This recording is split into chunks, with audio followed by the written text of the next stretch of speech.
Which level is harder, Clutterfunk or Hexagon Force? Coins will not be included in today's video, as they're meant to be difficult. Now the reason for this matchup is I believe that for the Insanes, this is one of the best matchups that you can possibly have. I can't compare these levels to something like Electrodynamics because Electrodynamics is too hard. I can't compare these levels to something like Dash or Finger Dash because those levels are too easy. So anyways, let's get into it. So if we look at the minute details, what's similar between both of these levels, we can see on Clutterfunk, it only has 5 orb and pad fakes combined. So not a lot of fakes here on Clutterfunk. So what does this mean? Well, it unintentionally results in more gameplay difficulty rather than mental difficulty when it comes to memorization. Now, when it comes to Hexagon Force, we thought that Clutterfunk was more gameplay. Turns out it's actually Hexagon Force this time around, with Hexagon Force having 3 fakes when it comes to orbs and pads combined, which I don't believe that there's any pad fakes in the entire level,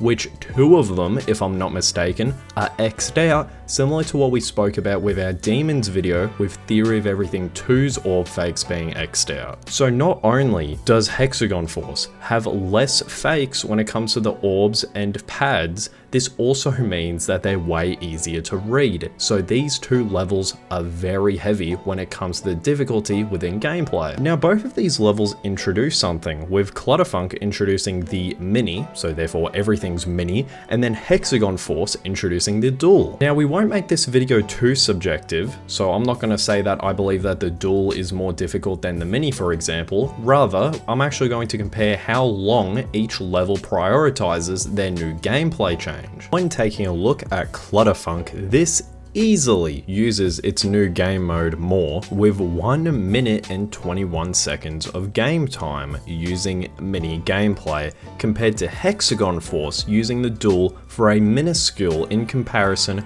23.11 seconds. Now the importance of what I've just discussed is to showcase the learning curve of both of these levels for the player when they finally come around to Clutterfunk or Hexagon Force. Clutterfunk eases us into, at least in my opinion, a very simplistic and easy mini-cube section, making sure that the player understands that the physics when you're in mini for any form are different, and noticeably different at that as well. After some normal gameplay, then we get put into a mini ball, and what's difficult about this for possibly new players is that the timings for the orbs are much more difficult. Why are they more difficult? Well, what we just previously discussed is that the physics for mini, once again, they're different, so this can definitely throw new players off. Then in the same motion, although for a short period of time, we get put into a mini ship, which is definitely, in my opinion, the most difficult out of any of the mini game modes. Now, the ending of the level can only be described in its entirety because the difficulty of the mini stems from the fact that the game, or RobTop, has us going from normal physics into mini physics, and when you're new to the game, this can definitely throw you off, and this is honestly speaking from experience from the years ago when I actually played Clutterfunk for the very first time. The orb timings were a killer, and just the fact that I had to constantly mentally adjust to the physics was really challenging for me. And then with that said, that is the end of the use of the mini, while also ending the level of Clutterfunk. Hexagon Force's short-lived use of the dual is probably one of the biggest learning curves that you'll see in RobTop's selection of levels, because what I've found in my comment section is that people just simply do not understand how to use the dual when the gameplays on the top and the bottom do not sync up perfectly. It completely throws the player off. Yeah, we spoke about Hexagon Force only using its brand new gameplay for 21 seconds, but that alone can definitely throw new players off, and I don't even think it's opinionated. I think that it's fact that the 21 seconds that Hexagon Force uses of its brand new dual game mode is easily more difficult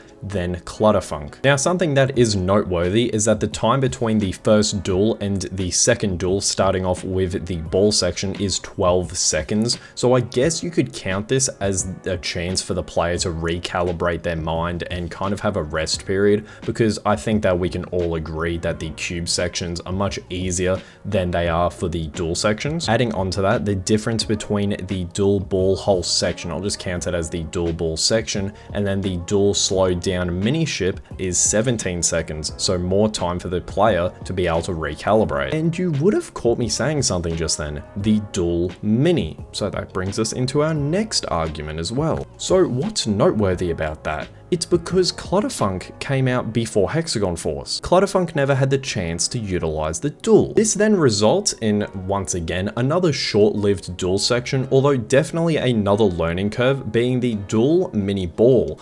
I personally remember, so I'm speaking from experience here, not purely just opinion, this was a massive learning curve for me as a new player a couple of years ago, because when I first did this mini ball section, it was chaotic, I didn't quite understand it, and I had to first of all take a step back and just know what the game actually asked from me. Now, when it comes to the two mini ship duel sections that I haven't discussed yet, I'm going to just touch on them briefly. I find these very simple because not only do you get a lot of space to be able to fly around in, so there's room for error when it comes to misclicks, holding for too long, letting go, you guys get the idea, right? When it comes to Clutterfunk, because once again 1 minute and 21 seconds is used with its brand new game mode, the cube sections aren't that intense to me. Yeah, the directional changes that we first saw on Time Machine might throw you off at the beginning, but I don't really think that that's that big of a deal. And on top of that, the intro is only 15 seconds until it transitions you into what we already spoke about, obviously, the mini cube. So it's really not that bad. Then this ship section here, I'm just going to shrug it off. It reminds me exactly like X-Step, and X-Step isn't really that bad at all. This ship section is also, in my opinion, very easy. It's repetitive and it looks a bit harder maybe for new players, but it's very short and, in my opinion, easy. Now, when it comes to the gameplay of Hexagon Force, I'm in love with it. It's one of my favorite levels of all time.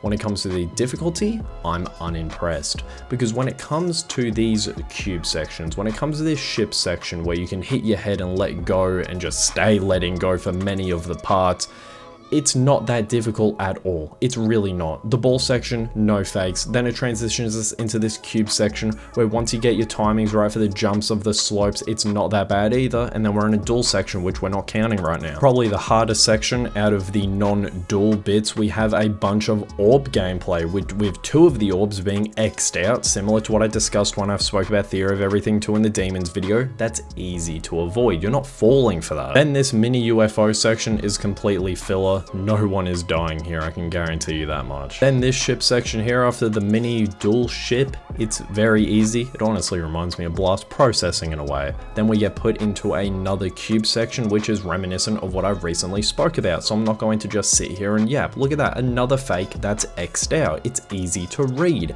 Everything here you can click, it's just spam heavy.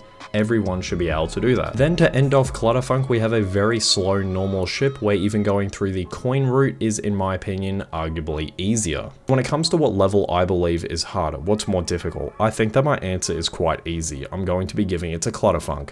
And because I believe that Clutterfunk is way more consistent when it comes to its difficulty, and that's something that I value when I look into what's difficult overall. Hexagon Force, on the other hand, when it's not focusing on its just minuscule 20 seconds of dual gameplay, it is easy. In my opinion, it's easy. I believe that Hexagon Force is an overrated level when it comes to difficulty. You're telling me that these are meant to fake me out. These orbs with X's on them are meant to fake me out. Really? So that's going to be it for today's video, everyone. We compared two levels when it comes to what's harder. Once again, for Colors Gaming, a brand new concept on the channel. Maybe not YouTube, although for just Colors Gaming, I like to do something different every single episode. Thank you guys for watching, and I'll see you guys later.